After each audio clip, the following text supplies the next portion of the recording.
الحمد لله رب العالمين، والصلاة والسلام على سيد الأنبياء والمرسلين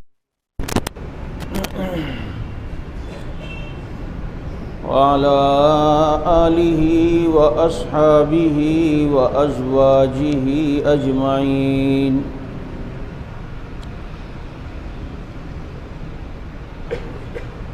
ولعنة الله على الرافضين الكافرين المرتدين إلى يوم الدين. أما بعد فأعوذ بالله من الشيطان الرجيم. بسم الله الرحمن الرحيم.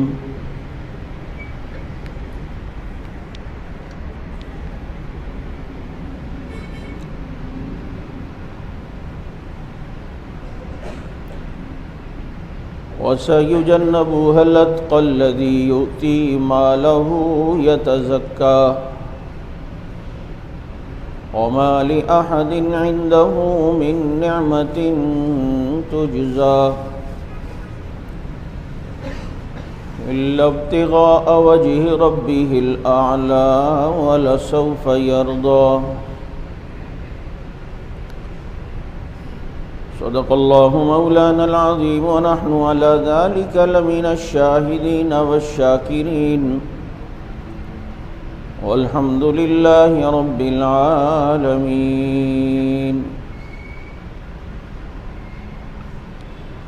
يا رب صل وسلم دائما أبدا على حبيبك خير الخلق كلهم.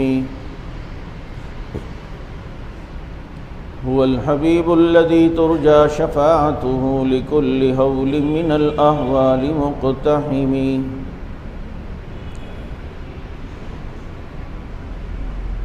اس کو صدیق خود خدا نے کہا، اس کو صدیق خود مصطفیٰ نے کہا، اس کو صدیق خود مرتضیٰ نے کہا، یوں ہی صدیق سب اولیاء نے کہا. میں بھی کہتا ہوں صدیق صدیق ہے، جو نہ صدیق مانے وہ زندیق ہے.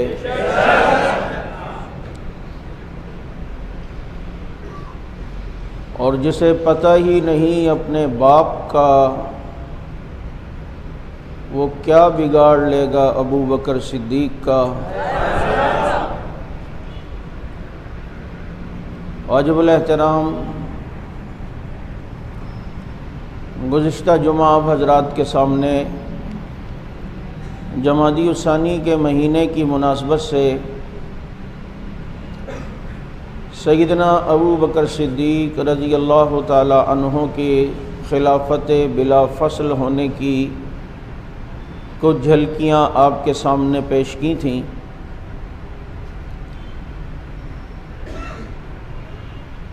اللہ رب العزت نے سیدنا صدیق اکبر رضی اللہ تعالیٰ عنہ کو جو عظمتیں عطا فرمائی ہیں،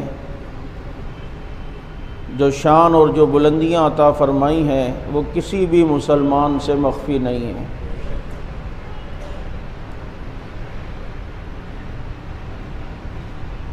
امام الانبیاء محبوب کبریا احمد مجتبیٰ جناب محمد مصطفیٰ صلی اللہ علیہ وسلم کے پہلو میں سونے والے سیدنا ابو بکر صدیق رضی اللہ تعالیٰ عنہ،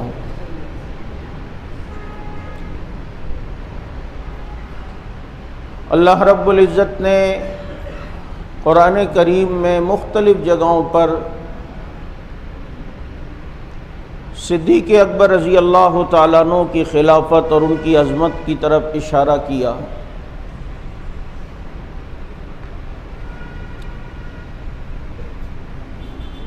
صدیق اکبر رضی اللہ تعالیٰ عنہ تمام مسلمانوں کا متفقہ عقیدہ ہے کہ وہ خلیفہ اول ہیں اور خلیفہ بلا فصل ہیں،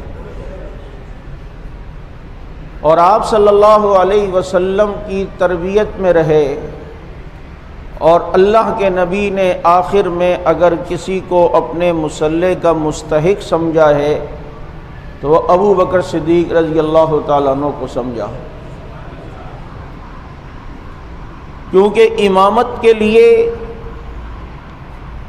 یہ مسئلہ ہے کہ جہاں قوم موجود ہو تو بہتر یہی ہے کہ وہاں امام اس کو بنایا جائے جو عالم بھی سب سے بڑا ہو، جو اس جماعت اور مجمع میں قاری بھی سب سے اچھا ہو، جو متقی بھی سب سے اچھا ہو، حسین بھی ہو۔ یہ ساری صفات اللہ کے نبی نے صدیق اکبر میں دیکھیں تو جماعت صحابہ میں مصلی کا مستحق ابو بکر صدیق کو بنایا۔ یہی وجہ ہے کہ حضرت علی المرتضیٰ رضی اللہ تعالی عنہ سے کسی نے پوچھا کہ من اشجع الناس، کہ لوگوں میں سب سے زیادہ بہادر کون ہے؟ تو علی نے فرمایا کہ ابو بکر صدیق۔ فرمایا من عالم الناس، کہ لوگوں میں سب سے بڑا عالم کون ہے؟ تو کہا ابو بکر صدیق۔ کہا کہ لوگوں میں سب سے بڑا سخی کون ہے؟ تو کہا ابو بکر صدیق۔ اب پوچھنے والا یہ چاہ رہا ہے کہ علی اپنا نام کب لیں گے، تو وہ تنک کے کہتا ہے کہ یہ میں جو سوال کرتا ہوں اور آپ جواب میں ابو بکر صدیق کہتے ہیں، تو علی المرتضیٰ کہتے ہیں کوئی اور ہو تو بتاؤں نا، کوئی اور ہو تو بتاؤں نا۔ وہ اپنے نمبر بڑھا رہا تھا حضرت علی کے سامنے کہ ان کا نام آئے گا۔ ابو بکر صدیق رضی اللہ تعالیٰ عنہ کا بغض اپنے سینے میں لینے والے لوگ تو اس زمانے میں بھی پیدا ہو چکے تھے۔ تو کہا میں جو سوال کرتا ہوں آپ سوال کے جواب میں ابو بکر صدیق کہتے ہیں۔ تو حضرت علی نے فرمایا کوئی اور ہو تو میں بتاؤں، میں تو نے پوچھا کہ سب سے زیادہ بہادر کون ہے، تو میں نے کہا ابو بکر صدیق۔ وہ میرے پاس دلیل ہے کہ جب ساری دنیا میرے پیغمبر کے پیچھے لگی ہوئی تھی، ایسے وقت میں نبی کو جو لے کر چلا ہے، غار میں پہنچا ہے، وہاں سے بحفاظت مدینہ منورہ تک پہنچایا ہے، اس کٹھن مرحلے میں اگر کوئی ثابت قدمی کا مظاہرہ کرتا ہے تو وہ سیدنا ابو بکر صدیق رضی اللہ تعالیٰ عنہ ہے۔ تو نے کہا کہ لوگوں میں سب سے زیادہ سخی کون ہے، تو میں نے کہا ابو بکر صدیق۔ یہ میں نے ایسے ہی نہیں کہا، میرے پاس دلائل ہیں کہ پیغمبر کو جب بھی کسی موقع پر کسی چندے کی ضرورت پڑی ہے، سب سے زیادہ بڑھ چڑھ کر ابو بکر صدیق نے اپنا مال پیغمبر کے آگے پیش کیا ہے۔ اور تجھے کیا پتا کہ تبوک کے موقع پر جب پیغمبر نے چندے کا اعلان کیا تو کوئی اپنے گھر کا آدھا لایا، کوئی سلس لایا، کوئی اپنی بساط کے مطابق لایا۔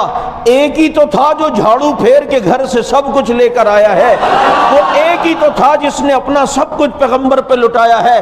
پھر تو نے پوچھا ہے کہ لوگوں میں عالم بڑا کون ہے، تو میں نے کہا ابو بکر صدیق۔ تو میں نے ایسے ہی نہیں کہا، جب قرآن کریم کی یہ آیت سورت آئی اذا جاء نصر اللہ والفتح ورأیت الناس يدخلون فی دین اللہ افواجا فسبح بحمد ربک واستغفر انہ کان توابا۔ اب مدد آئے گی، اللہ کی نصرت آ گئی، تم دیکھو گے اسلام میں فوجوں کی فوجیں آئیں گی، اور اے نبی فسبح بحمد ربک واستغفر، اللہ کی حمد بیان کریں، استغفار کریں۔ کہا ہم خوش ہو رہے تھے، آپس میں ایک دوسرے سے گلے مل کر مبارکباد دے رہے تھے، اسلام کو عروج ملے گا، اسلام کو ترقی ملے گی، لوگ فوج در فوج اسلام میں آئیں گے۔ ابو بکر کو دیکھا کہ کونے میں رو رہا ہے، کہا ابو بکر آج تو خوشی کا دن ہے، تو روتا کیوں ہے؟ کہا تمہیں پتہ نہیں اس صورت میں اللہ کے نبی کو اللہ نے استغفار اور تسبیح کی کثرت کا کہا ہے، تمہیں شاید علم نہیں، مجھے ایسا لگتا ہے اب پیغمبر کے دنیا سے جانے کا وقت قریب آ گیا ہے، اسی لیے اللہ نے پیغمبر کو حمد اور استغفار کا حکم دیا ہے۔ کہ ہم حیران ہو گئے، جس طرف ہماری توجہ بھی نہیں گئی ہے۔ صدیق اکبر کے علم کو سلام کرتا ہوں کہ صدیق اکبر نے اس سے وہ چیز سمجھ لی تھی۔ یہ محبتیں ہیں ان کے درمیان جس کا اظہار یہ وقتاً فوقتاً کیا کرتے تھے۔ اور صدیق تو تمام صحابہ کرام کا اجماع اگر کسی شخصیت پر ہوا وہ سیدنا ابو بکر صدیق رضی اللہ عنہ پر. اور سنو، یہ صدیق اکبر کی کرامت ہے کہ صحابہ نے خلافت کے مسئلے پر سیدنا ابو بکر صدیق کے ہاتھ پر بیعت کی، ایک دفعہ کی ہے. علی المرتضیٰ نے ابو بکر کے ہاتھ پر خلافت کے مسئلے پہ 2 مرتبہ بیعت کی ہے. جب یہاں وہاں ٹینٹاں پوں پاں کچھ کرنے لگے، علی آگے بڑھ کے کہتا ہے میرا امام کل بھی یہ تھا، میرا امام آج بھی یہ ہے. کل بھی میرا امام تھا، ابو بکر آج بھی میرا امام ہے. جبھی تو اے حضرت جعفر صادق رحمت اللہ علیہ وہ کہتے ہیں ولدنی ابو بکر مرتین، ابو بکر نے مجھے 2 بار جنا ہے. ابو بکر میرا دادا بھی لگتا ہے، ابو بکر میرا نانا بھی لگتا ہے. امام باقر سے کسی نے پوچھا، انہی کی کتاب میں یہ مسئلہ کشف الغمہ میں ہے کہ کسی نے امام باقر سے پوچھا کہ اپنی چاندی، اپنی تلوار کے دستے پر چاندی کی کلی چڑھا سکتے ہیں؟ انہوں نے کہا بالکل، تلوار کے دستے پر چاندی کی کلی چڑھا سکتے ہیں. کہا دلیل؟ حضرت امام باقر دلیل دیتے ہوئے کہتے ہیں ابو بکر صدیق کی تلوار کا دستہ چاندی کا تھا. تو پوچھنے والے نے کہا آپ بھی اسے صدیق کہتے ہیں؟ فرمایا وہ صدیق ہے، اور جو اس کو صدیق نہ مانے وہ زندیق ہے. وہ کون ہے؟ یہ ابو بکر صدیق رضی اللہ تعالی عنہ ہیں جن کو اللہ رب العزت نے کیا عظمتیں عطا فرمائی ہیں. قرآن کریم میں آپ دیکھیں اللہ رب العزت نے سب سے بڑا متقی اگر کسی کو کہا تو وہ ابو بکر صدیق رضی اللہ تعالی عنہ کو کہا. اور قرآن کریم نے ایک جگہ کہا یا ایھا الذین آمنوا منکم من یرتد منکم عن دینہ فسوف یأتی اللہ بقوم یحبهم ویحبونہ اذلۃ علی المؤمنین اعزۃ علی الکافرین یجاہدون فی سبیل اللہ ولا یخافون لومۃ لائم. اگر کبھی فتنہ ارتداد ہوا، اگر کبھی لوگ مرتد ہوئے، اگر کسی نے دین سے اپنے آپ کو پھیرا، تو اللہ نے قرآن میں کہا اللہ ایسی قوم ان کے مقابلے میں لائے گا کہ یحبهم ویحبونہ، وہ اللہ ان سے محبت کرتا ہوگا، وہ اللہ سے محبت کرتے ہوں گے. اور پھر ان کی نشانیاں بتاتے ہوئے کہا اعزۃ علی المؤمنین، مومنوں پر وہ اعزۃ علی المؤمنین، مومنوں پر وہ نرم ہوں گے اور مومنوں پر ان کے اندر رحم دلی کا مادہ ہوگا.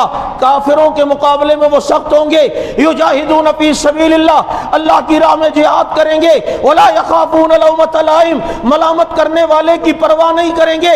آئیے قرآن نے اگر کسی فتنے کی طرف اشارہ کیا اور پیشن گوئی کی، پھر یہ فتنہ ہوا پیغمبر کے دنیا سے جانے کے بعد جو لوگ مختلف علاقوں میں ارتداد کے فتنے میں مبتلا ہوئے، ان کے مقابلے میں اس قرآن کریم کی بشارت کے ساتھ اگر کوئی مقابلے میں آیا ہے، دنیا اسے ابو بکر صدیق کہتی ہے، دنیا صدیق اکبر کہتی ہے. جو اللہ سے محبت کرتا ہے اللہ اس سے محبت کرتا ہے، جو مومنوں پر نرم دل ہے، جو کافروں پہ بہت سخت ہے، اور جس نے جہاد کیا ہے. یجاہدون فی سبیل اللہ صرف عرب میں نہیں عجم میں جہاد کیا ہے. صدیق کے دور میں، صدیق اکبر کی سرپرستی میں، ان کی سربراہی میں صحابہ کا لشکر فارس اور روم پر بھی چڑھائی کرتا ہے. چنانچہ یجاہدون فی سبیل اللہ ولا یخافون لومۃ لائم، اور کسی ملامت کرنے والے کی ملامت کی پرواہ نہیں کریں گے. صدیق نے کسی کی پرواہ نہیں کی، حالانکہ بہت سے آ کے اخلاص کے ساتھ مشورہ دیتے ہیں ابو بکر ابھی وقت نہیں، آپ نے مرتدین کے خلاف بھی جہاد شروع کر دیا، منکرین زکوٰۃ کے خلاف بھی، ابھی ایک محاذ پہ رہیں، ایک وقت میں کئی محاذ شروع کیے. ابو بکر صدیق کہتے ہیں خدا کی قسم جو نبی کے زمانے میں اونٹ کے ساتھ رسی بھی زکوٰۃ میں دیتا تھا، جب تک ابو بکر وہ رسی بھی زکوٰۃ میں نہ لے میں اس سے مقابلہ کروں گا. یہ کسی کی ملامت کی پرواہ صدیق نے نہیں کی ہے. قرآن نے جن لوگوں کی طرف اشارہ کیا وہ دین سے پھریں گے، ان کے مقابلے میں ان صفات کے لوگ آئیں گے. یہ تمام صفات بدرجہ اتم اکمل طریقے سے اگر کسی میں پائی جاتی ہیں، دنیا اسے ابو بکر صدیق کہتے ہیں، دنیا اسے ابو بکر رضی اللہ تعالیٰ عنہ، یہ صدیق اکبر رضی اللہ عنہ ہے۔ آج ان پر زبان درازیاں کہ جناب فدق نہیں دیا، یہ نہیں کیا۔ آپ نے دیکھا اس ہفتے سوشل میڈیا پر دوبارہ ابو بکر صدیق رضی اللہ عنہ کی توہین ہوئی۔ آج پاکستان میں قائد اعظم کی عزت محفوظ ہے، وزیر اعظم کی عزت محفوظ ہے۔ کوئی توہین عدالت کرے تو عدالتوں کی عزتیں محفوظ ہیں، جہاں پر دن میں 100 بار جھوٹ بولے جاتے ہیں محفوظ نہیں، تو ابو بکر صدیق کی عزت محفوظ نہیں۔ ہر ایک کو اپنی عزتوں کی پرواہ ہے، اس کی عزت کی پرواہ نہیں جس نے اپنا سب کچھ پیغمبر پہ نچھاور کیا ہے، جس نے اپنا سب کچھ پیغمبر پہ قربان کیا۔ وحدت وحدت وحدت کانفرنس کروانے والے ملاؤں کہاں ہے آج وہ چراغ الاسلام ہے؟ پتہ نہیں اندھیرا اسلام کیا ہے۔ وہ جواد نقوی، اس نے 5 جنوری کو وحدت کانفرنس کرائی، ملا بھی آئے، ان کے اٹھانے والے ملا بھی آئے، دین فروش۔ میں ایسا ہی نہیں کہہ رہا، وہ تمہیں وحدت وحدت کا درس دے رہے ہیں اور اندر سے وہ نقب اسلام میں لگا رہے ہیں، اور تم بے وقوف بن کر سمجھتے ہو کہ ہم یوں کانفرنسیں کرا کر ان کی محبت لوگوں کے دلوں میں ڈال دیں گے۔ حق نواز دنیا سے گیا ہے، حق نوازیت آج بھی زندہ ہے۔ اب اس میں اس وحدت تبرہ تو ان کی فطرت میں نا، آخری خطاب اسی جواد کا ہوا جسے لوگ کہتے ہیں یہ تو کسی کو کچھ بڑا معتدل ہے۔ تم نے دیکھا کیا ہے معتدل؟ مولانا ضیاء الرحمن فاروقی شہید رحمہ اللہ کہتے تھے، ہو کتا اور بھونکے نا، یہ ہو ہی نہیں سکتا۔ جو بھونکے نا وہ پھر بلی ہوگی، کتا کم از کم نہیں ہو سکتا۔ ہو شیعہ اور صحابہ پہ تبرہ نہ کرے، اس کے مذہب میں بھی یہ چیز ہے، تبرہ تولا اس کے مذہب میں ہے۔ اب وہ آخر میں گفتگو کیا کرتا ہے، اور سارے ضمیر فروش ملا بیٹھے ہیں اور وہ گفتگو کرتے کہتا ہے ہمیں آپس میں نہ چاہتے ہوئے بھی محبت کرنی چاہیے، ہمارے آپس میں اختلاف ہوں گے، مسائل میں ہوں گے، برداشت کرنا چاہیے۔ دیکھو علی المرتضیٰ نہ چاہتے ہوئے بھی ابو بکر کے ہاتھ پر بیعت کرتے ہیں، وہ جانتے تھے حق میرا ہے، خلافت میرا حق ہے، ان کا دل نہیں چاہتا تھا، لیکن اپنے دل پہ پتھر رکھ کر انہوں نے ابو بکر کے ہاتھ پر بیعت کر کے ایک بہت بڑا ہمیں سبق دیا ہے۔ دل نہ بھی چاہے، کسی بات کا ضمیر نہ بھی مانے، تم امت میں اتحاد کے لیے، امت میں فتنے سے بچنے کے لیے ایک ہو جاؤ، امت میں فتنے سے بچنے کے لیے، امت کو انتشار سے بچانے کے لیے اپنی خواہش کو چھوڑ دو، اپنے حق کو چھوڑ دو، اور امت کو کم از کم افتراق اور انتشار سے بچاؤ۔ یہ بات کر کے ان مولویوں کے سامنے صدیق کی پگڑی اچھالی گئی۔ آج کسی میں اتنی غیرت نہیں تھی، سارے ہی بے غیرت بن کے بیٹھ گئے تھے، کسی ایک دستار والے کو اتنی توفیق نہ ہوئی اٹھ کے اس بدبخت کے گریبان کو پکڑ کے کہتا کب علی نے دل سے بیعت نہیں کی، کب علی المرتضیٰ نے دل سے صدیق کو امام نہیں مانا؟ تو یہاں پر وحدت کی چکر میں ابو بکر پہ تبرہ کر رہا ہے، صدیق اکبر کی خلافت کو متنازع بنا رہا ہے، تو اپنا کام یہاں بھی کر گیا، وہ اپنا مسئلہ وہاں بھی بیان کر دیا، اور یہ ملا دیکھتے رہ گئے۔ قیامت کی صبح اے ملا صدیق کے دربار ہوگا، ہم تمہاری شکایت انشاءاللہ لے کر جائیں گے۔ یہ وہ ضمیر فروش ہے جنہوں نے آپ کی پگڑی اچھالی گئی، خاموش رہے، اس کے بعد اس کے ساتھ کھانا کھایا، گلے ملے، الوداع سلام کیا۔ لعنت ہو تمہاری زندگیوں پر، لعنت ہو تمہاری پڑھائیوں پر۔ تمہاری دستار ہوگی، اپنی جگہ ہوگی، لیکن جو دستار صدیق نے پھاڑ پھاڑ کر پیغمبر کو بچانے کے لیے اپنے غار کے سوراخوں میں رکھی تھی، اس نے اپنی دستار کو تار تار کر کے پیغمبر کو بچانے جانے کے لیے غار کے سوراخوں کو بند کیا تھا۔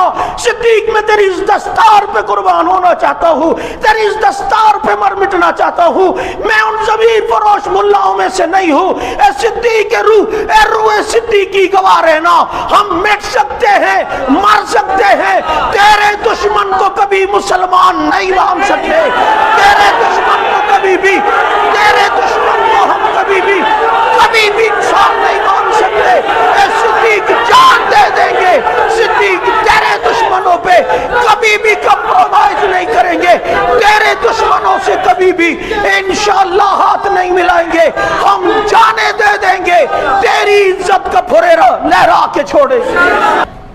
آج اس صدیق پر یوں تبرہ، ہائے نبی کے پہلو میں سے ہونے والا، جس نے اپنے تن کے کپڑوں کی پرواہ نہیں کی اور اپنے تن کے کپڑوں کو پھاڑ پھاڑ کر پیغمبر کو بچانے کے لیے ایک ایک سوراخ کو بند کیا، اور جب دیکھتا ہے صدیق کہ اب سطر کو ڈھانکنے کے سوا کوئی کپڑا نہیں اور سوراخ پھر بھی ایک باقی ہے، تو صدیق اپنی ایڑی رکھ کر محمد الرسول اللہ کا دفاع کرتا ہے، وہ اپنی جان دیتا ہے، اپنی جان کی بھی پرواہ نہیں کرتا، اپنی جان کی بھی اس کو پرواہ نہیں۔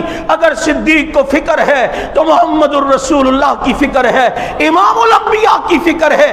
آج یہ لاوارث پاکستان میں سے صدیق کو کافر کہا گیا، تمہیں یہاں کافر کافر کے نعرے برے لگتے، مجھے بتاؤ نا، جب صدیق اکبر رضی اللہ تعالیٰ عنہ کا اسلام مشکوک کروا دیا جائے تو پھر یہاں کوئی مسلمان رہتا ہے؟ پھر کسی کے اسلام پر ہم مہر لگا سکتے ہیں؟ ہائے صدیق، اس نے اسلام سے لیا کیا ہے؟ اس نے تو سب کچھ دیا ہے۔ حکمرانوں، تم جب حکومت کی کرسیوں پہ آتے ہو، ساری سہولیات و فیسلٹیز لیتے ہو، سب کچھ لیتے ہو، وہ صدیق ہے جس کی بیوی نے ایک دن کہا میٹھا کھانے کا دل کرتا ہے، کہتے ہیں میرے پاس اتنے پیسے تو نہیں، چلو جمع کرتے ہیں۔ بیت المال سے مختصر سا وظیفہ ملتا تھا، کچھ مہینے پیسے اپنا پیٹ کاٹ کاٹ کے جمع کیے، اور بیوی نے کہا پیسے کچھ جمع ہو گئے، اب میٹھا لینا چاہیے۔ صدیق اکبر نے دیکھا، کہا کہ اس سے پتہ چلتا ہے اتنا مال ہم بیت المال سے زیادہ لے رہے ہیں، ہمارا گزارا تو ہو رہا ہے نا، یہ مال بھی بیت المال میں جمع کرا دو، اور آئندہ اپنے بیت المال کے وظیفے میں سے اتنا مال ہم نے کم کرنا ہے۔ وہ صدیق جو دنیا سے جا رہا ہے، صدیق اکبر رضی اللہ تعالیٰ عنہ نے کہا مجھے پرانے کپڑوں میں کفن دینا، وہی ٹاکی لگے پیمند شدہ کپڑوں میں، میں پیغمبر کے پاس اسی پرانے کپڑوں میں جانا چاہتا ہوں۔ ہائے جس کو پیغمبر کا پہلو مل جائے اسے ان کپڑوں کی ضرورت کیا ہے، اسے تو ہفت اقلیم کی دولت مل گئی ہے کہ وہ جنت میں پہلو مصطفیٰ میں سو رہا ہو۔ صدیق اکبر رضی اللہ تعالیٰ عنہ، آج ان پر تبرہ، حضرت فاطمہ رضی اللہ تعالیٰ عنہ کی یوم شہادت منائی گئی اس دفعہ، اس سے پہلے وصال تھا، اب شہادت، اور اس میں بھی ایک تبرہ مقصود ہے کہ انہیں شہید گردان کر یہ بتایا جائے کہ لوگ پوچھیں گے وہ کیسے شہید ہوئی، تو پھر کہے گا ادھر سقیفہ بنی ساعدہ میں ابو بکر کی بیعت ہو رہی تھی، عمر کو پتہ چلا علی اپنے گھر میں بیعت کر رہا ہے، کہانی گڑی ہے، وہ وہاں چھوڑ کر فوراً وہاں آئے، دروازے کو کھولنا چاہ نہ کھولا، کھٹکھٹایا علی نے نہیں کھولا، عمر نے زور سے لات ماری، کیلیں لگی ہوئی تھی دروازے پر، دروازہ گرا فاطمہ کے اوپر، حمل ساقط ہو گیا، محسن ساقط ہو، نام بھی رکھ دیا، محسن ساقط ہو گیا، خون بہ گیا، کمزوری ہو گئی، او فاطمہ بیمار پڑ گئی، اتنا ظلم نبی کی بیٹی پہ ہوا، یہ ہوا وہ ہوا۔ میں نے کہا ظالم، یہاں یہ سب کچھ ہوا، اور پھر دوسرے دن جب صدیق اکبر اپنے منصب خلافت سنبھالتے تو فاطمہ ان سے فدق لینے بھی آ گئیں، ایک عورت اتنی زخمی ہو، اتنی کمزور ہو جائے، اس کا خون بہ جائے، حمل ساکت ہو جائے، وہ دوسرے دن دربار تک چل کے بھی آ جائیں، بتا کون سی کہانی گڑھ رہا ہے؟ تو نے حیدرآباد میں وقت نے کہا جھوٹوں کا حافظہ نہیں ہوتا، اور اس کا تبرہ حضرت عائشہ کی طرف تھا، تو کہتا ہے جھوٹوں کا حافظہ نہیں ہوتا، میں کہتا ہوں منافقوں میں تو عقل ہی نہیں ہوتی ہے، صحابہ کے دشمنوں میں تو دماغ ہی نہیں ہوتا ہے، یہ کہانی ٹھیک ہے یا وہ کہانی ٹھیک ہے؟ یاد رکھو یہ دروازہ توڑنا، یہ کرنا ساری تیری ذہن کی خواصت ہے۔ اگر یہ سب کچھ ہوا ہوتا علی اپنی بیٹی بعد میں حضرت عمر کو دیتا؟ حضرت عمر علی اپنی بیٹی عمر کو دیتا؟ دیا یا نہیں دیا؟ میں نے ایک سے کہا تیرے ساتھ کوئی یوں کرے، تیری بیوی کے ساتھ کوئی یوں کرے، بعد میں آئے تجھے کہ اپنی بیٹی کا رشتہ دے گا؟ کبھی بھی نہیں۔ میں نے کہا علی نے کیوں دیا ام کلثوم کا رشتہ؟ پتہ چلتا ہے تیری ذہن کی خواصتیں ہیں، ان کی تو آپس میں محبتیں ہیں۔ اور بہار الانوار میں تو حضرت علی کا خطبہ موجود ہے، وہ اپنی غربت کو بیان کرتے ہوئے کہتے ہیں ہمارے گھر کی حالت تو یہ تھی، ہماری چھت کھجور کے پتوں کی ہوتی تھی، دروازہ ٹاٹ کے کپڑے کا ہوتا تھا، تو پہلے علی کے گھر کا دروازہ تو ثابت کر، کہانی تو آگے کی بات ہے۔ علی المرتضی رضی اللہ تعالیٰ عنہ اپنی بیٹی کا رشتہ دے رہے ہیں یا نہیں؟ بولو۔ اور پھر یہ جو کہانیاں تو نے گڑھی ہیں، یہ سب کچھ ہوتا تو دیتے؟ اور پھر یاد رکھو مسئلہ فدق کو جو ان کی طرح بیان کرتا ہے، یہ دنیا میں یہ تاثر دے رہا ہے کہ پیغمبر نعوذ باللہ دنیا میں پراپرٹی بنانے آئے تھے، اپنے گھر والے بچوں کے لیے بڑی پراپرٹیاں چھوڑ کے گئے، جبکہ اس پیغمبر کا پہلے دن اعلان تھا لا اسألکم علیہ اجرا، میں کوئی تم سے بدلہ نہیں لینا چاہتا۔ ملا یعذر الفقی میں انہوں نے لکھا ہے نبی جب دنیا سے گئے وہ 7 باغ چھوڑ کے گئے، فدق کے علاوہ وہ فاطمہ کی پراپرٹی میں دے کر گئے۔ جب یہ باتیں جو تم بیان کرتے ہو یا تمہاری کتابوں میں ہیں، یہی چیز غیر مسلم کوئی نبی کی سیرت کا مطالعہ کرے گا، وہ کیا سوچے گا؟ یہ پیغمبر بھی نعوذ باللہ مال بنا کے گئے ہیں، دنیا سے جاتے ہوئے اپنی ایک بیٹی کے لیے اتنی پراپرٹیاں چھوڑ کے گئے ہیں، پھر ان میں اور عام حکمرانوں میں کیا فرق رہے گا؟ ہماری جب کتابوں کا مطالعہ کرے گا اسے پتہ چلے گا یہ پیغمبر دنیا کمانے نہیں آئے تھے، اپنی اولاد کی دنیا کی فکر نہیں تھی، اپنی اولاد کی آخرت کی فکر تھی۔ وہ جب اہل سنت کے کتابیں پڑھے گا اسے پتہ چلے گا نبی کی سیرت میں کہ پیغمبر جب دنیا سے جا رہے ہیں گھر میں چراغ جلانے کے لیے تیل کے پیسے بھی نہیں تھے۔ آپ کو پتہ ہونا چاہیے میرے پیغمبر دنیا سے کتنا دور ہیں، میرے پیغمبر کے پاس مال آتا جب تک سارا تقسیم نہ ہوتا، رات کو گھر جایا نہیں کرتے تھے، رات کو مسجد گزارا کرتے تھے۔ میرے پیغمبر دنیا سے جا رہے ہیں، انہیں پتا چلا 1-2 درہم گھر میں موجود ہیں، یاد آئے فرمایا عائشہ پہلے اسے جلدی سے صدقہ کرو، محمد اس حال میں دنیا سے جانا چاہتا ہے کہ اس کے گھر میں کچھ بھی نہ ہو۔ اللہم احینی مسکینا و امیتنی مسکینا، اللہ میں زندہ بھی مسکین رہنا چاہتا ہوں، میں دنیا سے جاؤں تو تب بھی مسکین رہنا چاہتا ہوں۔ اس پیغمبر کی غربت کا تو یہ عالم ہے کہ کپڑے پیغمبر کے تن پر ایک جب کپڑا بھی دنیا نے دیکھا، اسی ایک لمبے کپڑے کو ایزار بھی بنائی تھی، اسی سے اپنا ستر بھی چھپایا ہوا تھا۔ ہم پیغمبر کی یوں غربتیں بتاتے ہیں کہ میرے پیغمبر دنیا کمانے نہیں آئے، دنیا کی طرف توجہ نہیں تھی، اور تم یہ پراپرٹیاں دکھاتے ہو کہ جناب اتنی پراپرٹیاں تھیں، 7 باغ تھے، فدق بھی فاطمہ کو دے کے گئے، اپنی بچیوں کے لیے سب کچھ کر کے گئے۔ جو پیغمبر اپنی بیٹی کے لیے دنیا اتنی برداشت نہ کرے کہ وہ پیغمبر کی بیٹی فاطمہ پیغمبر کے پاس آتی ہیں، ابا اب پتہ چلا ہے آپ کے پاس غلام اور لونڈیاں آئی ہیں، اگر ایک لونڈی مجھے ملے، ایک غلام مجھے ملے، میرے کام بٹ جائیں گے۔ یہ دیکھیں میرے ہاتھوں میں گڑے پڑ گئے، میرے کپڑے میلے رہتے ہیں، ابا جان جھاڑو خود دیتی ہوں، ابا جان حسنین کو سنبھالتی ہوں، ابا جان علی کو سنبھالتی ہوں، گھوڑے کا چارہ بھی خود بناتی ہوں، کھجور کی گٹلیاں بھی گھوڑے کے لیے خود پیستی ہوں۔ یہ ہاتھوں میں گڑے پڑ گئے۔ بیٹی اپنا دکھڑا رکھ رہی ہے، اپنی مظلومیت رکھ رہی ہے۔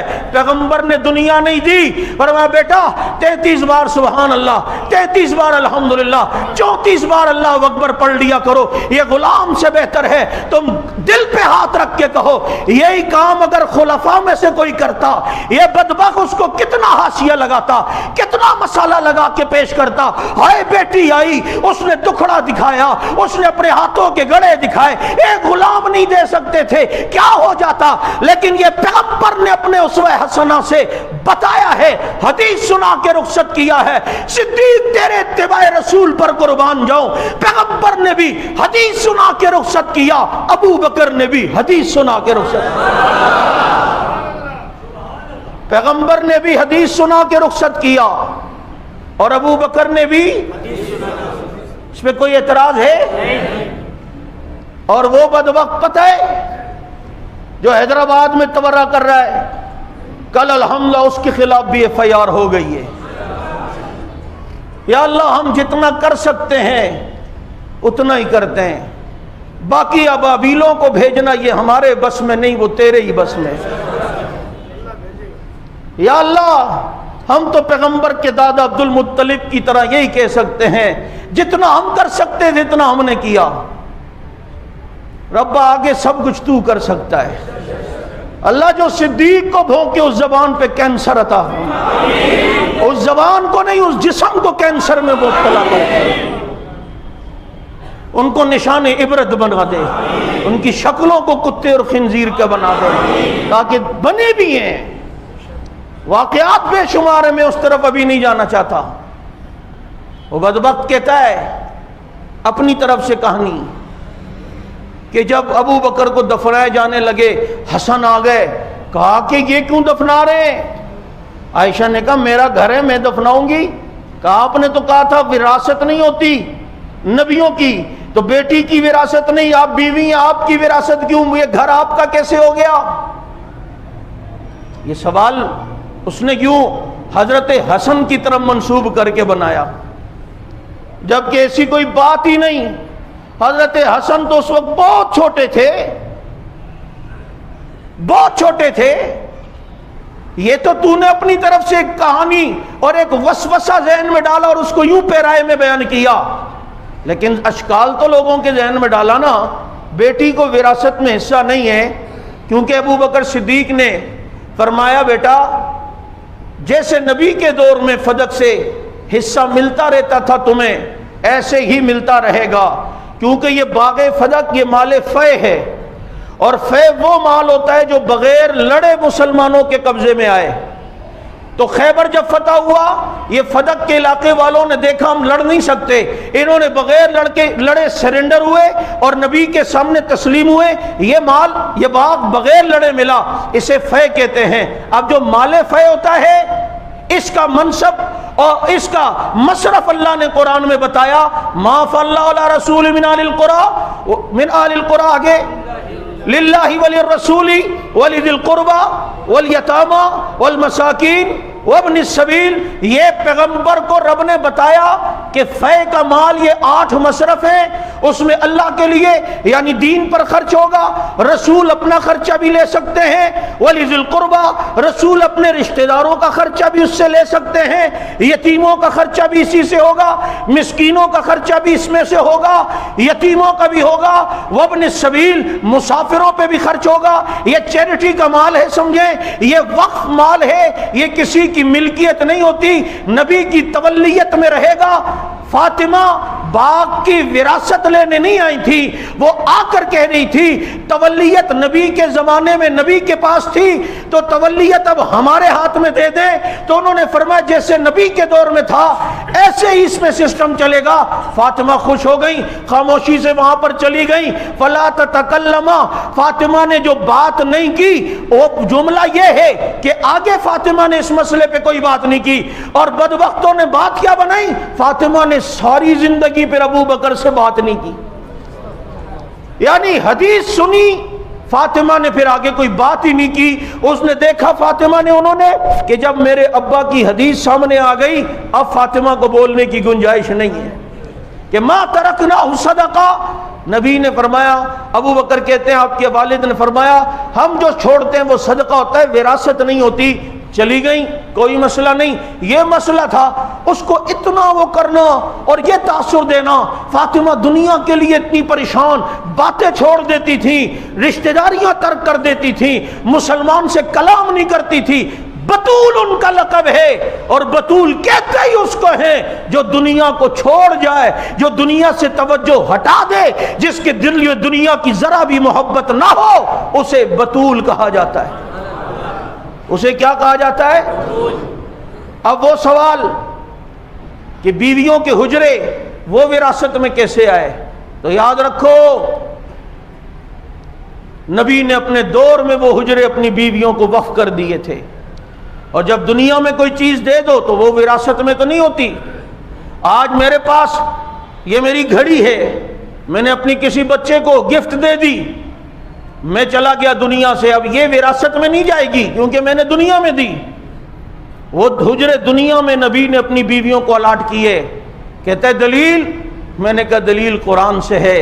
اللہ قرآن میں کہتا ہے وَقَرْنَ فِي بُيُوتِكُنَّ وَلَا تَبَرَّجْنَ تَبَرُّجَ الْجَاهِلِيَّةِ الْأُولَىٰ وَقَرْنَ فِي بُيُوتِكُنَّ، اے نبی کی بیویوں اپنے گھر میں رہا کرو۔ یہاں جو گھروں کی نسبت کی ہے اللہ نے نبی کی بیویوں کی طرف کی ہے۔ قرآن کریم کے ضمائر سے بھی احکامات کا استنباط ہوتا ہے۔ اس آیت سے پتہ چلتا ہے وَقَرْنَ فِي بُيُوتِكُنَّ کہ اپنے اپنے گھروں میں رہو، یہ نہیں کہا وَقَرْنَ فِي بُيُوتِ النَّبِي کہ نبی کے گھر میں رہو، بلکہ نبی کی بیویوں اپنے گھر میں رہا کرو، باہر نکلو تو چادر اوڑھ کے نکلا کرو۔ یہاں وَقَرْنَ فِي بُيُوتِكُنَّ بتا رہا ہے نبی نے دنیا ہی میں یہ گھر اپنی ازواج مطہرات کو دے دیے تھے۔ بات سمجھ آ رہی ہے یا نہیں آ رہی؟ بولے۔ اور پھر ایک بات یاد رکھیں، اس کی آڑ میں پھر صدیق اکبر رضی اللہ تعالی عنہ کی گستاخی، حضرات صحابہ کرام کی گستاخیاں یہ پے در پہ ہو رہی ہیں۔ یہ کوئی معمولی کیسز نہیں ہیں، یہ پوری اسلام کی بنیاد کو ہلانے کے مترادف ہے۔ کیا وجہ ہے؟ کیا وجہ ہے کہ ریاست اور حکومت سے یہ اتنے پاورفل ہو گئے تم سے ایک بندہ گرفتار نہیں ہوتا؟ ہم کہتے ہیں ہمیں سڑکوں پر آ کر دھرنوں پہ مجبور نہ کرو، فی الفور صدیق اکبر کے ان گستاخوں کو گرفتار کرو۔ آپ کو بھی یہ مطالبہ منظور ہے یا نہیں ہے؟ مطالبہ منظور ہے یا نہیں ہے؟ صدیق اکبر کا دشمن آزاد کیوں ہے؟ اسے گرفتار کیوں نہیں کیا جاتا؟ اگر قائد اعظم کی مزار کی کوئی توہین کرے تو کیپٹن صفدر گرفتار ہوتا ہے کہ یہاں اس نے نعرے لگوائے تھے، وہاں مزار قائد پر نعرے لگوائے تو وہ توہین ہے قائد اعظم کی۔ یاد رکھو ایسے کروڑوں قائد اعظم صدیق اکبر کی جوتی کی میل کا مقابلہ نہیں کر سکتے۔ ایسے کروڑوں علامہ اقبال صدیق اکبر رضی اللہ تعالیٰ عنہ کے جوتی کا مقابلہ نہیں کر سکتے۔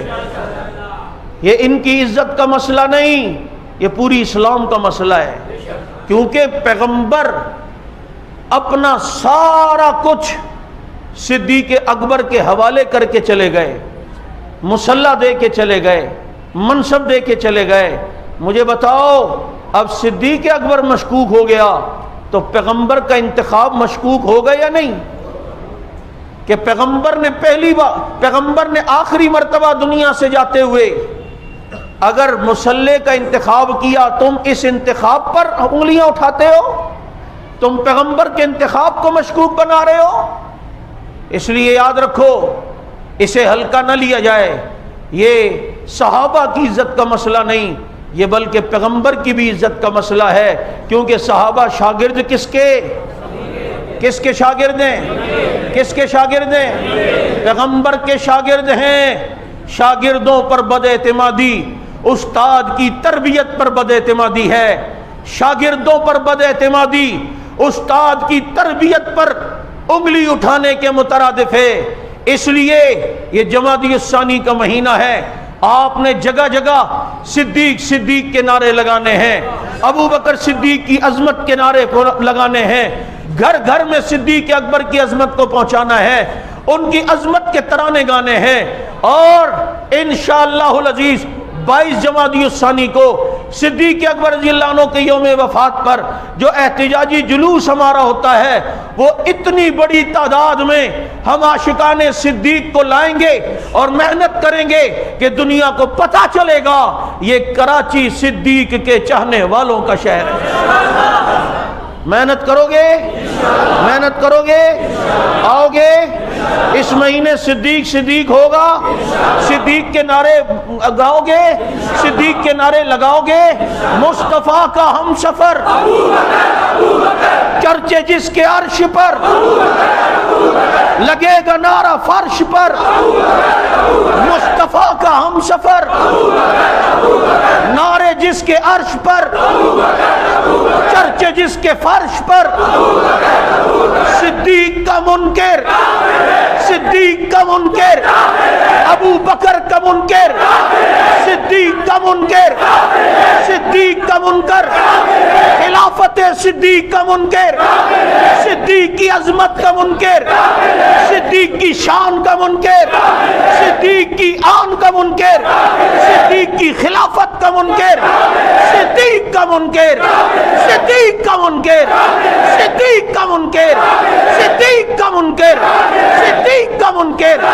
مصطفیٰ کا ہم سفر، مصطفیٰ کا ہم سفر، مصطفیٰ کا ہم سفر. لگے گا نعرہ فرش پر، چرچے جس کے عرش پر. آخر دعوانا ان الحمدللہ رب العالمین. بیٹھیے ایک اعلان سن لیں.